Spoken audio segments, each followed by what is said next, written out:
I'm the product of a one-night stand. Went homeless, carless, ate at the homeless shelter. I was doing 4 to 6 shows a month.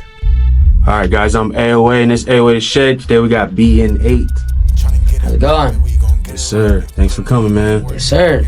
Take us back to your childhood. Where were you? Did you have both parents? Give us all the details, man. So I'm the product of a one-night stand.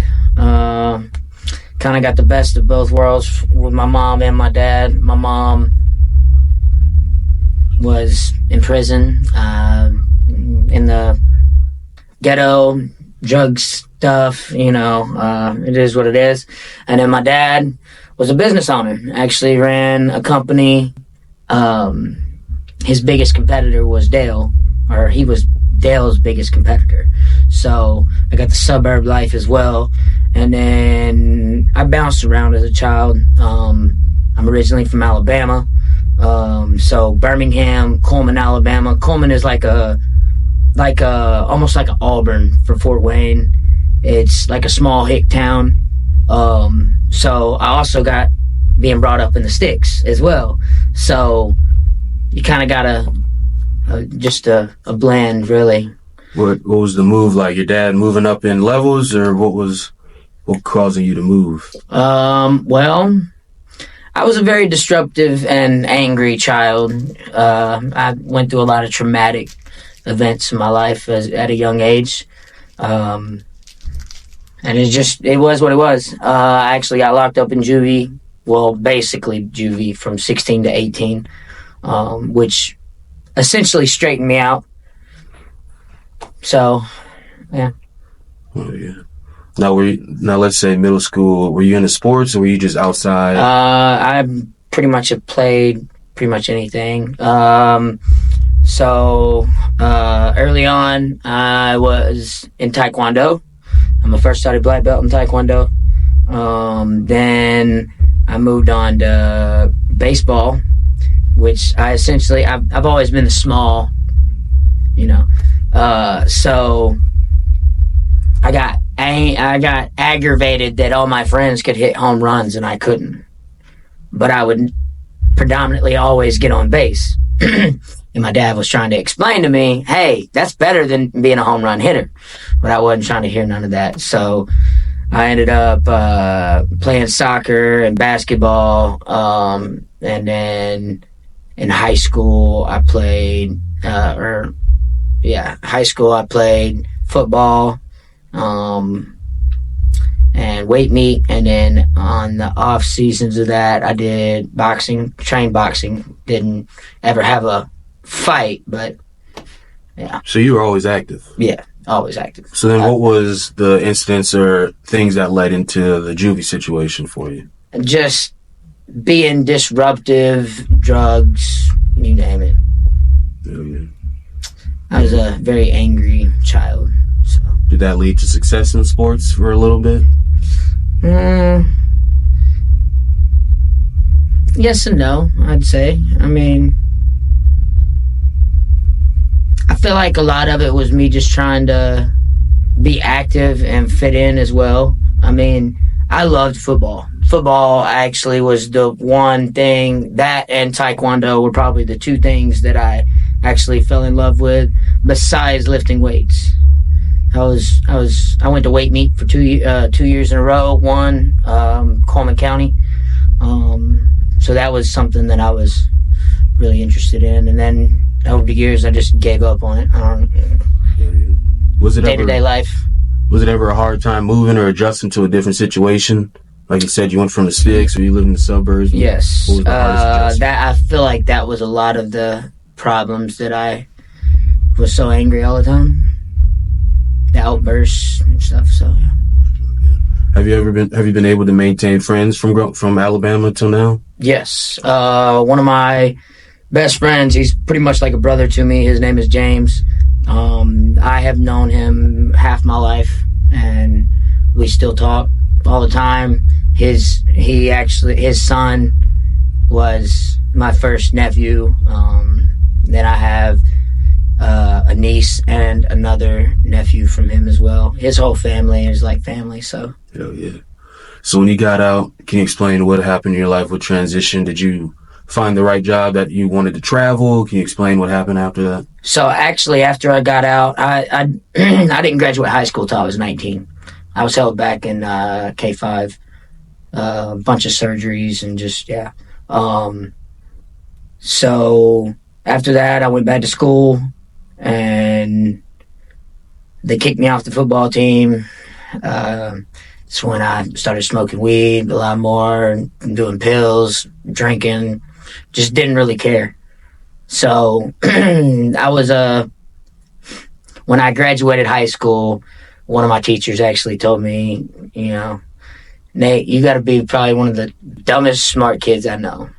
You could have been top 10 in your class, and you just gave up. So, and then after that, my uncle is a union iron worker, which is now what I do. So I kind of wanted to work with my hands and bounced around construction jobs and ended up landing. I used to do industrial furnace work. I just travel all over the states. I've been to Baytown, Texas, Houston, Texas, New Jersey, all over the states doing furnaces, which is actually what brought me up here. And yeah, so. Hell yeah. Do you love the work? I do. I want to work more with my mind now as I'm getting older. I've also figured out that there's 3 types of income. There's passive, there's portfolio, and earned income. Earned income is actually the most taxable income. Passive is not non-taxable. So I want to try to figure out how to make my money make money, because that's how you get wealthy. Oh yeah. When did the music become a part of it? So my grandfather was a prominent blues player in Alabama. So music has always been in my life. I was also in choir and band growing up. And then I was in 2018, I was in Alabama. Or not Alabama, I was in Georgia with a buddy of mine, Legacy. You can also find him on all streaming platforms by Leggacy. We were riding around Atlanta. I was rapping along to a song, and he was like, "Yo, bro, you ever thought about doing this?" And I was like, "Me? Nah." And within a week, I had a song. It was posted on SoundCloud, and then just started writing, and did not release another song till 2021. In My Way, first one I came out with on all platforms. And then I've just been, music's therapy, man. It's a way of expressing myself. Same with ink, expressing me as my person, So, what was your first tattoo, and when was it? Where was it? My first tattoo was this one in KC, because I know it's basic, it's my initials. So my uncle growing up always told me that tattoos hurt, so I was so nervous about getting my first tattoo. I just was. And so yeah. Okay, hell yeah. Now how many do you have now? I'd say probably 25, 26, but I can't exactly tell you exactly. So what do you say you spend more time and money invested into, tattoos or music at this point? Music for sure. Music is a very expensive hobby. If you're gonna do it as a hobby, it's very expensive. Like to have the quality that you need, you gotta have a producer, you gotta own the beats, you got to go to a prominent studio, you know what I'm saying? And then it's a pay-to-play game. Mm-hmm. That's just how it is. I mean, if you're really going to do this and try to make this a career, that's what you got to expect. I mean, it's a business at the end of the day. Hell yeah. Now, let's catch back to the story. Well, how did you end up in Fort Wayne on the job? And then... So I was working for the furnace company. we were up here at Superior Alloy working. And I was up here for a couple of months working and met a receptionist. Short story short, one thing led to another. I ended up moving up here for her. Found out, 2 months later, didn't work out. Went homeless, carless, ate at the homeless shelter, bounced around on people's couches, slept at the skate park, and then I basically lost everything when I moved up here. And in 2018, I was in college at Ivy Tech for welding, and then got a car again and went down to Alabama for a visit, and hadn't seen my brother in a very long time due to my mom being in prison, and decided it was best that I stayed down there. So I moved back and then got with the mother of my child. She actually moved down there with me. We stayed down there for a year, and then came up here for a visit and ended up staying. And now I have a little girl, so I'm not moving away from my little girl. My little girl is everything to me. So yeah. How were you able to get to go to college? What was going on at the end that you were able to get your footing back? Honestly, grants. And then I skateboarded everywhere when I was carless for those 2 years. I skated. I actually closed at Wendy's on Broadway every night. I was a grill close. I skated to and from work, and then I also skated to college at the campus by Canterbury, and then I would get a ride from there to the skate park, and from the skate park I would skateboard to Wendy's on Broadway and close. Mm-hmm. And you said that your mom was incarcerated. How long was that for her? About 4 or 5 years. Were you always close with her?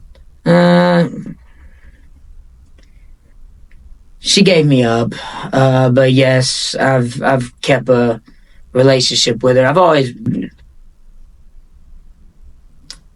a lot of it stemmed that I had abandonment issues. That was another traumatic situation. So, but yes, my mother means a lot to me. Yeah. So. Hell yeah.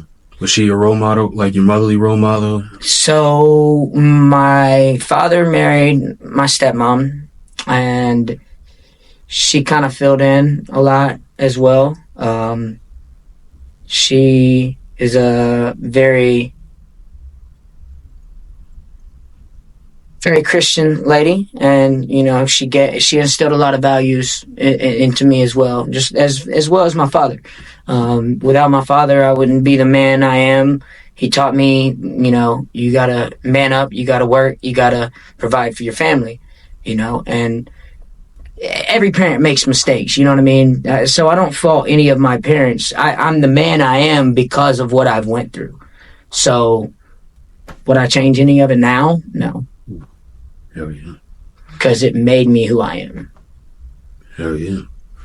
Now, what is your experience? Let's compare the music scene from down south to up here. Down south, music scene? I don't really know. I really wasn't in the music scene like that down south. I know down south it's a lot more. People have different values and morals down south. You're always gonna see somebody opening a door. And yes, ma'am, no, ma'am, yes, sir, no, sir. That is something instilled, as a child, as respect. It's just, I can't say because I don't necessarily know what it's like growing up here as well, because I didn't have parents from here, but I can speak on how it is down south. So okay. Hell yeah. Now let's speak on the music scene. How many shows have you done or that you're going to be throwing? I couldn't even tell you. There was a time for like a year straight I was doing 4 to 6 shows a month. Hell yeah. Every weekend I was traveling and doing a show. I just started my own company, Natural Noise Entertainment. So I started, my first show was January 13th at Carl's Tavern. My second one will be February 17th at Carl's Tavern. It's BN8's birthday bash for me, obviously. And then I'm going to be opening February 23rd for Killer Priest at Pierre's, a day before my birthday. And then I'm throwing my first show at Club Escape in Pierre's at March 1st. And eventually, sometime this year, I want to do a Midwest tour. You know, I'm here in the Midwest. Tackle the Midwest first. The rest will come. So be looking forward to that. How did you build your connections? Is it through meeting him in person, networking online? Just everything can be a networking opportunity. Like me and you talking, or me and some random person that I just met. It can be, you never know what somebody can bring, or you can bring to that person either. So social skills is another thing that you have to have in this game. Like it can't be Okay, so let's talk about a release. What's the strategy you use going into release? Is there a lot of content? Is it money behind it? Do you have to put money behind it to make money? Yes and no. Well, yes, for sure, actually. But you also, you know, there's botted streams. You know, it's a toss up. When you pay for promo, you could potentially be getting bots. And it's just how it is nowadays. You know, but you gotta pay to, you know, I mean, promo is promo, but you can also do self promo. You can do little snippets and reels and stuff of your tracks. You know, there's ways around it, but still, again, you're still going to be paying money. Yeah. What are your goals looking forward to? Is it besides conquering the Midwest? How are you going to do that? Is it hit a lot of shows? Does fan base rise? What exactly are you looking for to see? I want to break the cycle of being a hamster wheel local artist. I want to go to different cities. I want to get my name out there. And I feel like with that, it's only up. You can only get bigger. You can't get any smaller. I mean, at the same time, you have to fail several times to be able to even succeed once. That the failure is a part of success. So I may go out there and I may not do very good at shows, but that's a risk I'm willing to take. Yeah. So, what's your biggest advice for artists watching right now? Don't listen to everybody that is telling you how to do your music. Do what you want. This music is yours, not anybody else's. Who is somebody else to judge somebody else's artistic abilities? It's a perspective. Not everybody's gonna like your music. And so what? It's okay. Do it because you enjoy doing it. And the rest will come. My father told me a long time ago, do what you love to do and it won't feel like a job. And I 100% believe that. Yeah. You have any closing remarks for those watching or anything like that? You can find me on all streaming platforms by typing in BN8. I'm also on Facebook, TikTok, Instagram, and Twitter, and Snapchat at I am the real BN8. Actually, no, excuse me. TikTok is BN8 official. I'm trying to get to where all of them are the same, but I've got to figure out how to do that right now. So, I've got Hands Dirty releasing February 16th with Timberwolf Tone. And this music this year is gonna have a lot of really good songs released, so stay tuned. Yeah. Thanks for stopping by. Yes, sir.